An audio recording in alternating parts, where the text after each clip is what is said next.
So this book review is on Minimum Wage Magic, DFZ Book 1.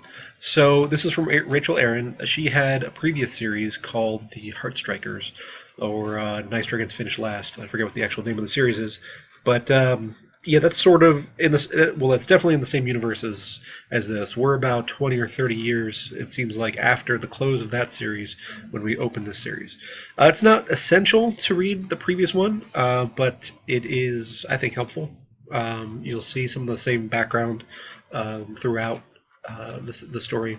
So this one focuses on this girl, Opal Young A, and she is a cleaner. She picks up contracts from the DFZ city to clean out people's apartments and whatever when they have, disappeared or skipped their lease or whatever.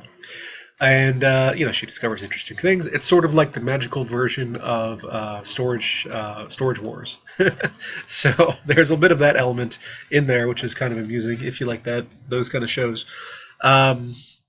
Let's just check out the book jacket here. The DFZ, the metropolis, formerly known as Detroit, is the world's most magical city with a population of 9 million and 0 public safety laws. That's a lot of mages, cybernetically enhanced chrome heads, and mythical beasties who die, get into debt, and otherwise fail to pay their rent. When they can't pay their bills, their stuff gets sold to the highest bidder to cover the tab.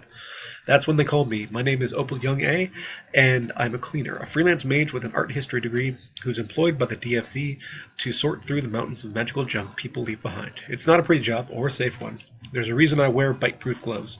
But when you're deep in debt, in a city where gods are real, dragons are traffic hazards, and buildings move on their own, you don't get to be picky about where your money comes from. You just have to make it work, even when the only thing of value in your latest repossessed apartment is the dead body of the mage who used to live there.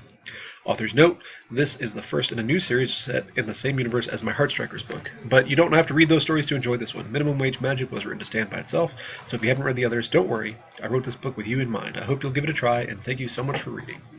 So, yeah, I mean, that's a pretty good summary. Rachel here is a good author. She writes both men and women well, which is unusual. Most people tend to write one or the other well, but she gets both sides, and the interactions between people. I recommend it. I mean, they're solid, fun stories to spend a few hours with.